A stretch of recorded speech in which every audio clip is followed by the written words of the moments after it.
नमस्कार साथियों, आपका हमारे YouTube चैनल जुगल टेक्निकल में हार्दिक स्वागत है। मैं जुगल राठौर। दोस्तों, जो भी 25% एनपीएस राशि विड्रॉल करना चाहते हैं उनको लेकर एक नया परिपत्र जारी हुआ है, नया आदेश जारी हुआ है। इसके तहत आपको 25% राशि विड्रॉल करनी है या नहीं करनी है, इसको लेकर पूरी जानकारी मैं आपको इस वीडियो में देने वाला हूं।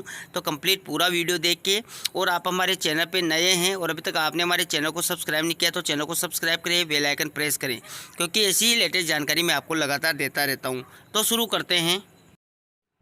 तो देखिए, एनपीएस की राशि विड्रॉल को लेकर फिर से राजस्थान सरकार वित्त विभाग का नया आदेश जारी हुआ है। इस परिपत्र के तहत देखिए क्या क्या जानकारी आपके लिए हैं।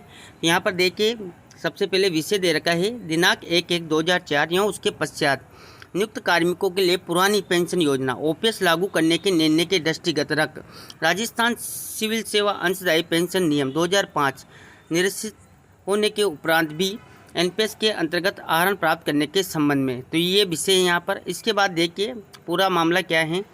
यहाँ पर देख सकते हैं, राज्य सरकार द्वारा लिए गए निर्णय के अनुसार दिनांक 1/1/2004 एवं उसके पश्चात नियुक्त कार्मिकों के लिए पुरानी पेंशन योजना यानी कि ओपीएस लागू करने तथा राजस्थान सिविल सेवा अंशदायी पेंशन नियम 2005 निरस्त किए जाने की अधिसूचनाएं उपरोक्तानुसार जारी की जा चुकी हैं। आपको बता दूं कि यहाँ पर एनपीएस जो हैं बंद हो चुकी हैं और ओपीएस लागू कर दी गई हैं। तदुपरांत भी यह जानकारी में आया है कि दिनांक 1/1/2004 एवं उसके पश्चात नियुक्त कर्मचारी एनपीएस के अंतर्गत आहरण हेतु आवेदन कर रहे हैं, जो एक गंभीर विषय है।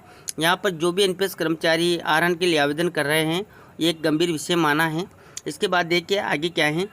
इस संबंध में ये निर्देश जारी किए जाते हैं कि दिनांक 1/1/2004 एवं उसके पश्चात नियुक्त कर्मचारी यदि राज्य सरकार की अधिसूचनाएं दिनांक 19/5/2022 लागू होने के उपरांत भी एनपीएस के अंतर्गत आहरण के लिए आवेदन करते हैं तो ये माना जाएगा कि ये राजस्थान सिविल सेवा अंशदायी पेंशन नियम 2005 के अंतर्गत एनपीएस का ही सदस्य बना रहना चाहता है और राज्य सरकार के निर्णय के अंतर्गत पुरानी पेंशन योजना का लाभ प्राप्त नहीं करना चाहता। तो यहाँ पर आप अच्छे से समझ लें कि जो एनपीएस की राशि विड्रॉल करना चाहते हैं वो अब बंद कर दें, क्योंकि यहाँ पर राज्य सरकार ने इसे गंभीर माना है और राज्य सरकार चाहती है कि जो एनपीएस का सदस्य अगर बनना चाहता है तो ही यहाँ पर विड्रॉल करें, और यहाँ पर पुरानी पेंशन का अगर लाभ लेना चाहता है तो यहाँ पर विड्रॉल नहीं करना है। इसके बाद देखिए, अतः इस परिपत्र के माध्यम से दिनांक 1/1/2004 एवं उसके पश्चात नियुक्त कार्मिकों को स्पष्ट किया जाता है कि यदि कोई इस परिपत्र के जारी होने के उपरांत, देखिए यहाँ पर, यदि कोई इस परिपत्र के जारी होने के उपरांत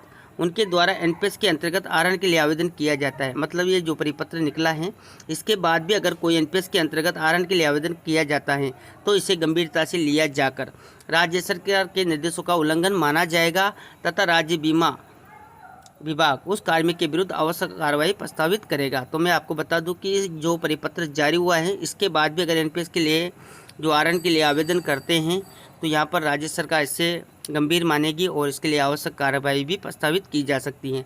तो ये थी दोस्तों यहाँ पर एनपीएस की राशि विड्रॉल अब आपको नहीं करना है, क्योंकि ये परिपत्र जारी हो चुका है वित्त विभाग का। इसके तहत आपको जो एनपीएस की राशि है इसका विड्रॉल नहीं करना है, और जिन्होंने कर लिया है उसके लिए यहाँ पर अभी कोई टेंशन वाली बात है नहीं, क्योंकि इस परिपत्र के बाद जो भी आहरण करेगा उनके खिलाफ यहाँ पर कार्रवाई प्रस्तावित की जा सकती है। तो ये थी पूरी जानकारी एनपीएस विड्रॉल को लेकर।